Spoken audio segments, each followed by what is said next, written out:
Economia no contexto certo.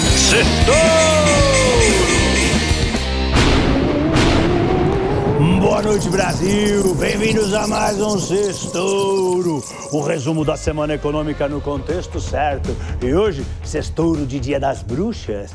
Mas a semana foi de alívios. Os Estados Unidos e a China chegaram a uma trégua comercial. O Brasil encaminhou a conversa do tarifaço com os Estados Unidos. E o presidente Milei surpreendeu e ganhou as eleições legislativas de meio de mandato na Argentina.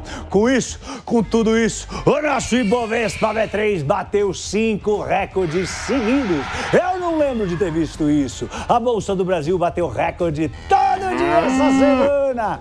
Foi touro de ouro para tudo que é lado. As bolsas americanas também bateram touro de ouro, um em cima do outro. O Japão também vai Torinho! Em meio à grande euforia, aconteceram algumas coisinhas chatas, como a fala do presidente do Banco Central americano, Mr. Jerome Powell, que alertou que outro corte de juros ainda este ano lá na América não é garantido. Vamos para os pontos do nosso Sextouro de Dia das Bruxas. Primeiro ponto, o Brasil com a maior dívida da história. O Brasil atingiu um marco histórico e preocupante. A dívida pública federal ultrapassou 8 trilhões! 8 trilhões de reais! É o maior valor da história. É dinheiro suficiente para construir 80 milhões de casas populares ou bancar 10 anos do Bolsa Família. Mas tá escoando pelo ralo esse dinheiro, indo todo mês para o bolso dos credores em forma de juros. Só o custo dessa dívida já passa de 800 bilhões de reais por ano. Mais do que o país gasta com saúde, educação e infraestrutura somados, tudo junto. E com a Selic real em 10,75%, né, os 15% descontado a inflação, cada ponto a mais de juros significa 30 bilhões de reais saindo dos cofres do governo, que no fim das contas está saindo do teu bolso, do bolso do contribuinte. Economistas alertam, o Brasil está no limite. A combinação de juros altos, gastos públicos crescentes, baixo investimento, é como se fosse uma bomba relógio. Se o governo não controlar a dívida, o risco é o país ficar mais caro para investir, perder credibilidade e ver o crescimento travar. A meta oficial do déficit é 0, mas o mercado duvida que ela seja atingida. E o Tesouro já admite. A dívida pode crescer mais 10% até o fim do ano e chegar em 8 trilhões e 800 bilhões de reais. Será que tá todo mundo louco ou só eu que tô desesperado? Será que ninguém tá assustado? Parece que o Dia das Bruxas é o Brasil. O desafio agora é claro, crescer sem se endividar mais, porque se o país continuar nessa toada, os juros mais altos do que estão aí não vai ser o problema, vai ser a consequência. Segundo ponto, o estrago da frase de Lula. O presidente Lula teve umas alegrias essa semana. Houve um encontro com o presidente Trump, né? A parte da MP do IOF passou na Câmara empacotada num outro projeto e com isso ele vai recuperar, né, 19 bilhões de reais em arrecadação, mas uma frase dita na Indonésia pode prejudicar sua trajetória para 2026. O mercado está atento a tudo. Nas próximas pesquisas de intenção de voto, veremos se o estrago foi grande ou não. O Lula afirmou que os usuários de drogas são responsáveis pelos traficantes que são vítimas dos usuários. Falou isso, todo mundo viu, né? A fala viralizou, 500 milhão de pessoas impactadas, segundo a pesquisa Brandwatch, né? Não 500 milhões de pessoas únicas, né? Várias pessoas foram impactadas várias vezes. O corte do vídeo gerou mais de 213 mil menções. E o estrago parece ter sido grande. 87% das reações foram negativas. Claro, né? Pô, a repercussão foi tão ruim que o Lula precisou se retratar no mesmo dia, dizendo que a frase foi mal colocada, foi um deslize, não foi o que eu quis dizer. O levantamento mostra que essa polêmica foi o quarto assunto mais comentado do ano envolvendo Lula, atrás apenas do tarifaço do Trump, do pronunciamento em rede nacional e do discurso da ONU. Em ano pré-eleitoral, cada palavra pesa e essa pode ter custado caro. Vamos ver na próxima pesquisa.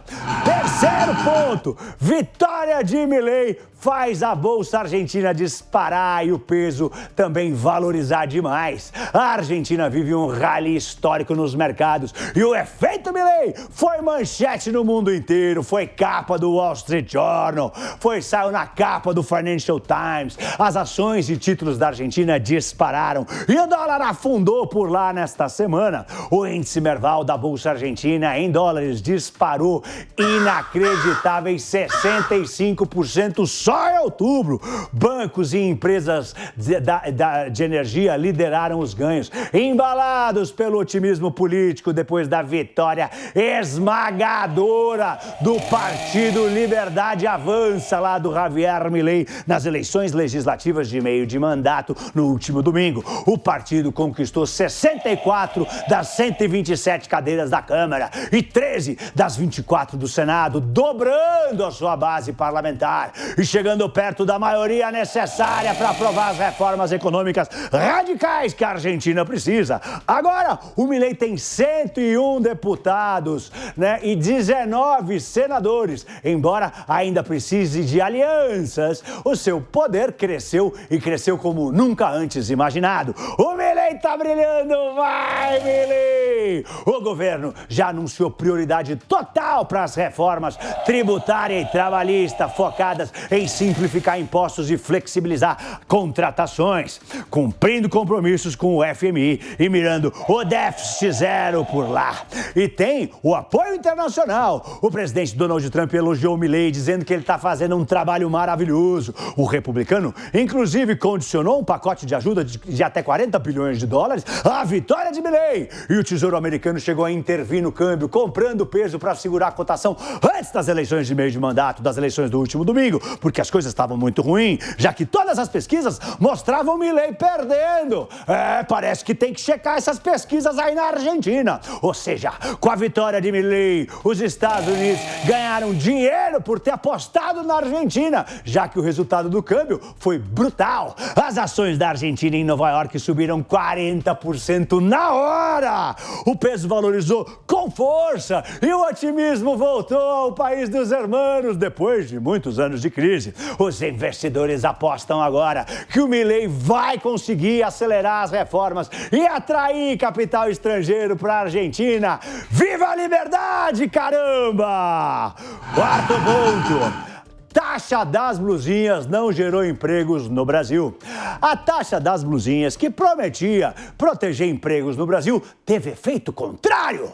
Mais de um ano depois da criação do imposto de 20% sobre as compras internacionais de até $50, um estudo da LCA Consultores mostrou. A medida não gerou empregos. A promessa era defender o varejo nacional e a indústria, mas segundo os dados, o emprego nesses setores cresceu menos de 1%, quando o emprego geral no Brasil avançou mais de 3%. Ou seja, a taxa não protegeu empregos e ainda pesou no bolso do consumidor. E o efeito fiscal também decepcionou. A arrecadação federal subiu bem pouco, 265 milhões de reais, mas os estados perderam quase o mesmo valor em ICMS. Ou seja, o resultado foi um impacto nulo para o emprego e prejuízo para as finanças estaduais. Além disso, as importações via e-commerce despencaram quase 50%. Reduziu a variedade de produtos e prejudicou pequenos empreendedores e consumidores das classes C, D e E, os mais afetados pela medida. Especialistas defendem que o Brasil siga o modelo de minimis, adotado por mais de 90 países, né, que significa isenção para as pequenas compras com cobrança justa de imposto de consumo, sem matar o comércio eletrônico. Resumo da ópera: a taxinha das blusinhas não gerou emprego, não ajudou os estados e ainda encareceu o consumo popular. Em outras palavras, quem compra nos sites estrangeiros pagou a conta sem ter nada em troca. Em português claro, só serviu para você perder dinheiro e para mais nada. Quinto ponto. Robôs estão pegando os nossos empregos. O que parecia um roteiro de ficção científica virou realidade. Nos Estados Unidos, gigantes como Amazon, Target e UPS estão demitindo milhares de funcionários. E adivinha quem está ocupando o lugar deles? a inteligência artificial. Só a Amazon anunciou essa semana 14 mil demissões, 14 mil cortes e pode eliminar até 10% dos cargos administrativos. A UPS, lá que é o correio privado na América, já mandou embora outros 14 mil. Cargos bem pagos, com diploma e estabilidade, estão virando coisas do passado. E para completar, chegou nos Estados Unidos dessa semana um robô que é um mordomo pessoal pelo custo de $20 mil. Se chama Neo. Voltando para as empresas, a nova era do trabalho é mais enxuta, mais fria e comandada por algoritmos.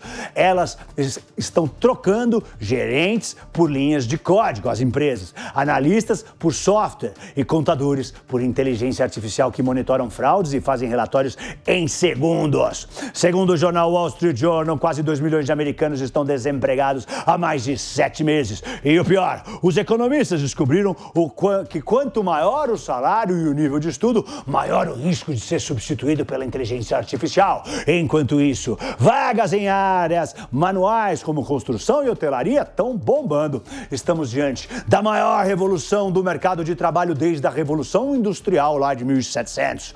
A produtividade vai aumentar muito, mas quem não se adaptar pode ser o próximo da lista. Sexto ponto, mais uma bomba fiscal. Pé de meia, fora do teto. O programa criado para ajudar jovens a continuarem no ensino médio tinha um teto de 20 bilhões de reais, que seria atingido em 2026. Agora, com a mudança aprovada, esse limite desaparece. O secretário do Tesouro, Rogério Seron, explicou que a medida foi necessária para evitar o fim do programa. E com isso, o pé de meia passa a entrar no limite geral de gastos da educação. E o orçamento de 2026 prevê 2 bilhões de reais de gastos. Mas os especialistas alertam.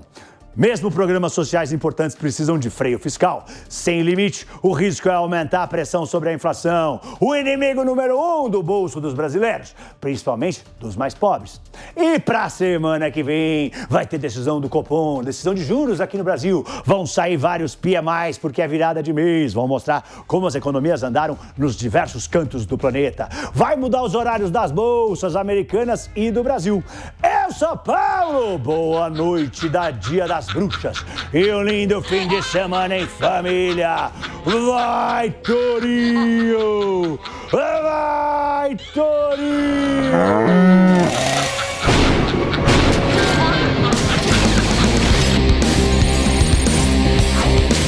Economia no contexto certo. Certo!